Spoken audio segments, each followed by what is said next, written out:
In the 2024 edition of the EF English Proficiency Index, Japan ranked 92nd out of 116 countries and 16th out of 23 regions in Asia. This index measures English proficiency in non-native English-speaking countries, and Japan was classified in the low proficiency category. You may have heard that Japanese people aren't good at English. This recent data confirms that the issue is still very real. I myself studied English in Japanese school from elementary through high school. The curriculum mostly consisted of reading long passages, memorizing complex grammar, and drilling textbook phrases that were hardly practical in real life. I felt as if our English education system were kind of cursed, blinding us from ever becoming confident English speakers. Today, I'd like to share the current state of English education and language proficiency in Japan, and explore a hypothesis about why this system exists the way it does. Let's begin.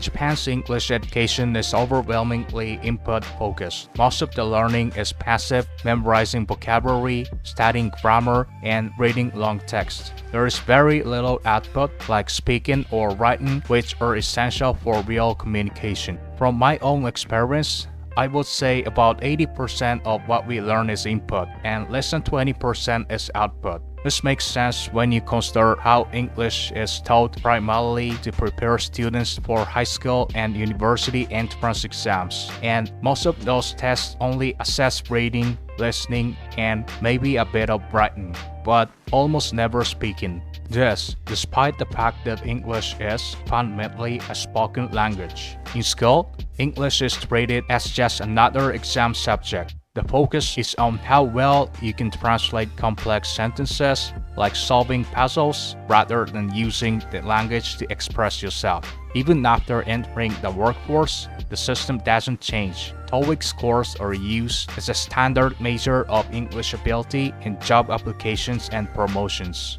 While TOEIC technically has versions that test all four skills, the most commonly referenced scores are for reading and listening. Speaking and writing, skills that are often used to communicate your actual idea in English, are often ignored by HR departments. So it's not surprising that many people struggle when they have to communicate in English in real work situations.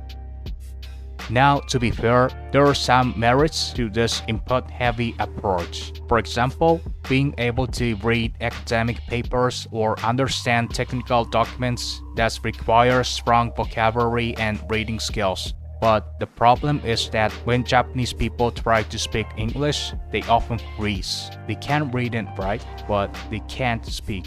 This inability to speak fluently is one of the biggest reasons why Japan's overall English proficiency remains so low.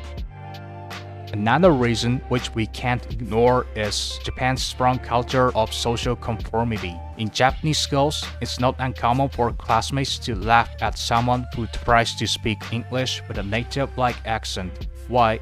Because it sounds pretentious or too showy. People who try hard tend to stand out, and in Japan, standing out can be a source of shame. So in the end, most students fall back into using awkward katakana-style pronunciation, the samurai accent if you will. Even if the curriculum were reformed to include more speaking practice, this culture of mocking people who try too hard would continue to hold us back. If Japan truly wants to improve English proficiency, we need more than just curriculum reform, we need cultural change as well. Besides these issues, I also believe Japan's environment plays a role. Because Japan produces so much of its own entertainment in Japanese, and because day-to-day life doesn't require English, people have little motivation to study or use the language unless they actively seek it out. Schools don't teach practical English, and the media is almost entirely in Japanese.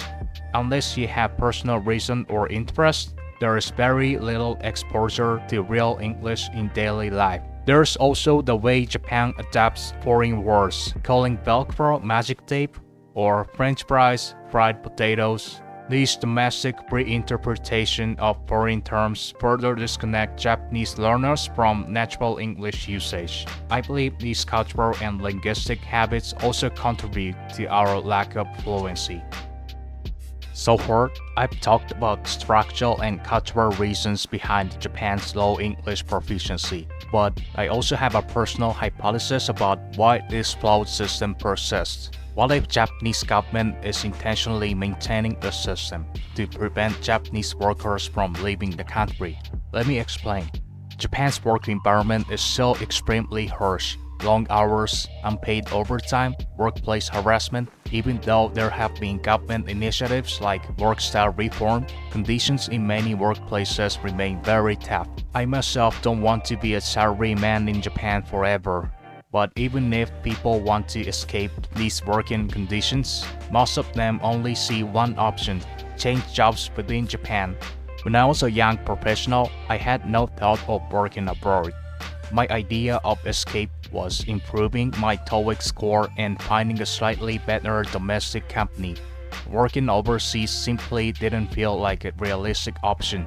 I didn't have the language skills or the confidence, and so I can't help but feel that the government, fully aware of Japan's declining youth population and impending labor shortages, has little incentive to improve the system. They want to keep as many workers in the country as possible, and limiting English fluency may be one way to do that. In conclusion, Japan's low English proficiency isn't just about how much people study.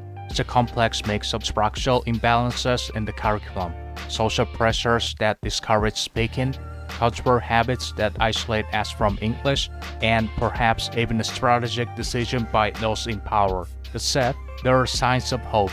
Online English lessons are becoming more popular, and social media is increasing international interactions. Opportunities to use and hear English are growing. Rather than relying on the system to change, we must take steps to expand our own options. Today, I've shared my personal analysis of Japan's English education system. If you found this video interesting, please consider giving it a thumbs up and subscribing to the channel. And I'd love to hear your thoughts or video requests in the comments. See you in the next video.